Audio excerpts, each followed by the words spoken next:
HCA ఇంకా ఎస్ఆర్హెచ్కి సంబంధించి ఒక గొడవ జరిగింది. సో దీని గురించి నేను ఏం మాట్లాడతా అంటే, ఎందుకంటే నేను చాలా మ్యాచెస్ కూడా ఐపీఎల్లో వెళ్ళిన 2025లో కూడా. అప్పుడు నేను ఎక్స్పీరియన్స్ చేసింది ఏంటి, అసలు రెండింటి మధ్యలో జరిగిన గొడవ ఏంటి, వాట్ వాస్ హ్యాపెండ్ అండ్ అసలు ఇప్పుడు ఏం జరుగుతుంది. So let's get it in the video. So పాయింట్కి వెళ్తే, హైదరాబాద్ మ్యాచెస్ అనేవి ఇక్కడ జరిగినాయి, I mean SRH matches. So ఇక్కడ పాయింట్ ఏంటంటే, ఏదో హోమ్ టీమ్ అని మ్యాచెస్ పెట్టరు, హోమ్ టీమ్ కాబట్టి పెడతారు. సేమ్ టైం వాళ్ళు రెంట్ పే చేస్తారు అన్నట్టు ఆ పర్టికులర్ బోర్డుకి, లైక్ హెచ్సిఏకి. అంతేగాని ఏదో ఎస్ఆర్హెచ్ టీం మాది, మేము ఖచ్చితంగా మ్యాచెస్ పెడతామని వాళ్ళు అనలేరు, మీరు ఆడొద్దు అని వీళ్ళు అనలేరు. Just this is a business అంతే. హెచ్సిఏ ఉంది, గ్రౌండ్ ఉంది, గ్రౌండ్ని ఎస్ఆర్హెచ్ వాళ్ళకి రెంట్కి లీజ్కి ఇచ్చేస్తే, సో వాళ్ళు రెంట్ పే చేస్తారు. సో దట్ హోమ్ టీమ్ ఏదైతే ఉందో తెలుగు వాళ్ళది, సో వాళ్ళు ఆ ఎక్స్పీరియన్స్ని ఎంజాయ్ చేయగలుగుతారు. దట్స్ ఇట్, అంతే. లేదు నేను వెళ్ళగొడతా, నేను ఏదో చేస్తా అంటే ఎస్ఆర్హెచ్ వాళ్ళు వెళ్ళి వేరే దగ్గర మ్యాచెస్ పెట్టుకుంటారు. దట్స్ మ్యాటరే కాదు. Okay, maybe there might be a chance that drop ఉంటుంది ఫ్యాన్స్ మ్యాచెస్ చూడడంలో, రైట్? అంతేగాని మ్యాచెస్ జరగకుండా అయితే ఉండవు. ఓకే, దెన్ ఏం జరిగిందంటే, హెచ్సిఏ ప్రెసిడెంట్ ఉన్నారు కదా జగన్మోహన్ రావు గారు, సో వాళ్ళు ఇంకా అఫీషియల్స్ కొన్ని ఎక్స్ట్రా టికెట్స్ కోసం అడిగిరని ఆల్రెడీ ఐపీఎల్ డ్యూరింగ్ టైంలోనే న్యూస్ వచ్చింది. బట్ అది ఎంతవరకు నిజం అనేది మనకు తెలియదు. బట్ ఇప్పుడు ప్రూవ్ అయింది. దెన్ సిఐడి వీళ్ళని లాకప్లోకి తీసుకుంది కూడా. ద థింగ్ ఈస్ దట్ ఒక పర్సెంటేజ్ ఆఫ్ టికెట్స్ ఇస్తారు. లెట్స్ సే 30% అనుకుందాం. 30% అంటే ఏంటి, 100కు ఒక 30 టికెట్లు హెచ్సిఏ వాళ్ళకు ఫ్రీగా ఇస్తారు. వాళ్ళు వాళ్ళ ఫ్యామిలీస్కి ఇచ్చుకోవచ్చు, ఫ్రెండ్స్కి ఇచ్చుకోవచ్చు, విఐపీస్కి ఎవరికైనా ఇచ్చుకోవచ్చు. ఓకే, ఇది ఒక నార్మల్ కౌంట్ చెప్పిన మీకు అర్థం కావాలని. 30% అంటే 100లో ఒక 30 టికెట్లు ఫ్రీగా ఇస్తారు. లేదు 60 టికెట్లు కావాలి, 50 కావాలి, ఇంకెక్కువ కావాలని హెచ్సిఏ వాళ్ళు ఎస్ఆర్ఎస్ తోటి గొడవకు దిగారు. సో వాళ్ళు ఏమన్నారో తెలియదు. వాళ్ళందరికీ ఏదైతే మ్యాచ్ జరిగేటప్పుడు విఐపీ ఎక్స్పీరియన్స్ ఉంటుంది కదా, లైక్ వేరే ఆపోనెంట్ టీమ్స్కి మన ఎస్ఆర్ఎస్ టీమ్ మేనేజ్మెంట్కి కావాల్సిన రూమ్స్కి లాక్స్ వేసేసి వాళ్ళని ఇబ్బంది పెట్టారు. ఓకే, వీళ్ళు బీసీసీఐకి రిపోర్ట్ చేసారు. రిపోర్ట్ చేసినప్పుడు ఏమైంది, వాళ్ళ ఒక కమిటీని వేయడం వల్ల కొంచెం పెద్ద ఇష్యూ అయ్యి తెలంగాణ గవర్నమెంట్ ఎంటర్ అయిపోయి ఇన్వెస్టిగేషన్, విజిలెన్స్ రిపోర్ట్స్ అవన్నీ కమిషన్తో రన్ అయినప్పుడు బయటకు వచ్చింది ఏంటంటే, ఎస్ హెచ్సిఏ చేసింది, ఫోర్స్ చేసింది, ఇబ్బంది పెట్టింది ఎస్ఆర్హెచ్ వాళ్ళని. దెన్ వాళ్ళని తీసుకున్నారు. ఇది స్టోరీ. ఇప్పుడు నేను చెప్తాను కదా స్టార్టింగ్లో, లైక్ నేను మ్యాచెస్కి వెళ్ళినప్పుడు నేనేం ఫేస్ చేసిన యాక్చువల్ అని. మ్యాచెస్కి వెళ్ళినప్పుడు ఫస్ట్ థింగ్, యూజర్స్కి ఇవ్వాల్సిన ఎక్స్పీరియన్స్ హెచ్సిఏ ఇయర్లీ. అండ్ నేను ఓపెన్గా చెప్తున్నా, అండ్ మీలో ఎంతమంది మ్యాచెస్కి వెళ్ళారో నాకు తెలియదు. ఒకవేళ వెళ్తే కనుక కామెంట్ చేయండి, ఈ వరస్ట్ ఎక్స్పీరియన్స్ మీరు ఫీల్ అయినారా లేదా అనేది. ఎందుకంటే నేను చెప్తే ఎట్లుంటుందంటే నా పర్సనల్ ఒపీనియన్ అయిపోతుంది.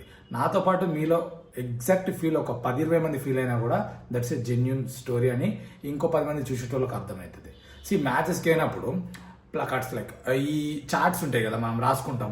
I love Dhoni, I love Virat Kohli, I love Gautam Gambhir, I love Rohit Sharma, I love Bumrah, ఏదో ఒకటి రాసుకుంటాం కదా మనకు నచ్చిన ప్లేయర్ గురించి.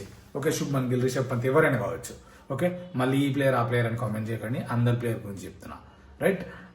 అవి అలో చేయరు, ఎందుకంటే మనం ఫోన్ చేసి ప్లేయర్స్ మీద పడేస్తామేమో అని. లైట్ వెయిట్ ఉన్న యాడ్ చేయొచ్చు. ఇలాంటి పనికిరాని రూల్స్ పెట్టారు, కానీ పనికి వచ్చిన పనులు మాత్రం చేయలే. లిటరల్లీ నేను 3-4 చార్ట్లు తీసుకుపోయి రాసుకొని నా love towards home team players అవ్వచ్చు, నా పర్సనల్ నచ్చే ప్లేయర్స్కి చూపిద్దామంటే అరే ఏం అలో చేయరు, ఏమి కూడా, ఎక్సెప్ట్ మొబైల్, ఏది కూడా అలో లేదు. మ్యాచ్కి పోయిదండు చెప్తున్నా కదా. మనం అరవడం, మ్యాచ్ని చూడడం, ఎంజాయ్ చేయడం, ఇట్స్ డిఫరెంట్ స్టోరీ. బట్ ఆ ప్లకార్డ్ మీద మనకు నచ్చిన ప్లేయర్ గురించి ఒకటి రాసుకొని పట్టుకొని ఎంజాయ్ చేయడం, అది ఇంకొక ఫీల్ ఇస్తుంది. అది లేదు అసలు. చెప్తున్నా కదా, మొబైల్ తప్ప ఏం లేదు. ఇంకో జోక్ ఏంటంటే, ఈ బడ్స్ ఉంటాయి కదా, ఇవి అలో లేదు.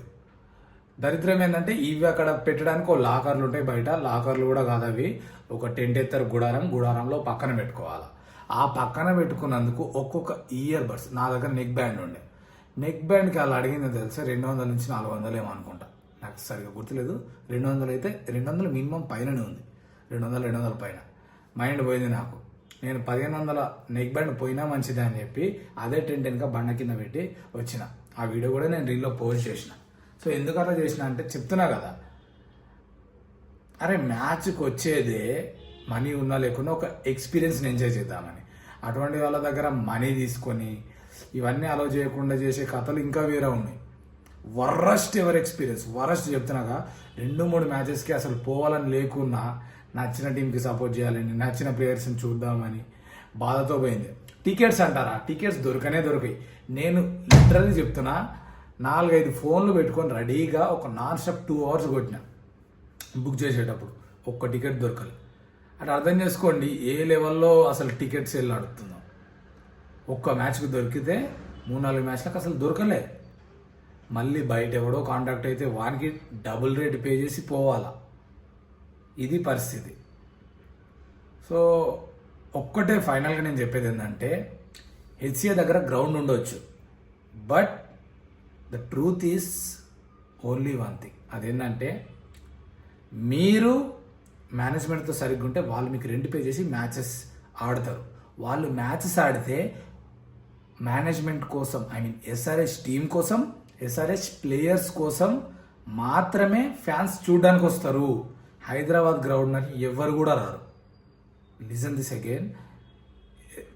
ఏదైతే స్టేడియం ఉందో ఉప్పల్లో, ఆ ఉప్పల్ స్టేడియంకి పక్కన తిరిగేటోళ్ళు ఎంతోమంది ఉంటారు, దాన్ని దేక్కేటోళ్ళు కూడా ఉండరు ఇప్పుడు ప్రజెంట్. అక్కడ ఎందుకు వస్తారు? ఎస్ఆర్హెచ్ టీం కోసం, ఎస్ఆర్హెచ్ ప్లేయర్స్ కోసం. మీరు వాళ్ళనే వెళ్ళగొడతా అంటే అక్కడ ఎవరు కూడా రారు. This is the truth. అంతే. ది పే యూ రెంట్, వాళ్ళకి ఎక్స్పీరియన్స్ బెస్ట్ ఇస్తే వాళ్ళ కోసం ఈ ఫ్యాన్స్ వస్తారు, తప్పితే గ్రౌండ్ కోసం ఎవరు రారు. No one is bigger than game అంటారు. So hope at least next seasons నుండి నా రిక్వెస్ట్ ఏంటంటే, ఆ చార్ట్స్ ఇవి అలో చేస్తే బెస్ట్. నచ్చిన థింగ్స్. 100 మందిలో ఒక వరస్ట్ గాడు ఉన్నంత మాత్రాన అందరూ వరస్ట్ గాళ్ళు అయిపోరు, రైట్? వాడెవడో ఏదో విసిరేస్తాడని చెప్పి అందరికీ బ్యాన్ పెట్టి, ఆ చార్ట్లు బ్యాన్ పెట్టి, విజిల్స్ ఏదో బ్యాన్ పెడితే మిగతా వాళ్ళందరూ కూడా ఎక్స్పీరియన్స్ని మిస్ అవుతారు. ఇన్ ఫ్యూచర్లో అది దెబ్బతీస్తుంది కూడా ఖచ్చితంగా. పోతుంటే మ్యాచెస్ పోకుండా నడుస్తుందని. సో ఆ స్టేజ్ రావద్దని అనుకుంటున్నా హెచ్సిఏ దగ్గర. సో ఇది నేను ఆల్రెడీ ఐపీఎల్ టైంలో కూడా రిక్వెస్ట్ చేసిన. ఇప్పుడు మ్యాటర్ వచ్చింది కాబట్టి ఇప్పుడు కూడా చేస్తాను. ఇది చేంజ్ అవుద్దో తెలియదు. This is how the story was and is. అట్లా అది జరిగింది, ఇప్పుడు జరుగుతుంది. నన్ను అడిగితే స్ట్రిక్ట్ యాక్షన్ తీసుకొని లైక్ బెస్ట్ ఎక్స్పీరియన్స్ యూజర్స్కి ఇస్తే బాగుంటుందని నా ఒపీనియన్. అంతే. అండ్ మీ ఒపీనియన్ ఎట్లుంది? లైక్ మ్యాచెస్ పోయినప్పుడు, ఎస్ఆర్హెచ్ మ్యాచెస్ చూసినప్పుడు అనేది కూడా డ్రాప్ డౌన్ చేయండి కామెంట్లో. For more videos follow cricket bus Telugu. Thank you.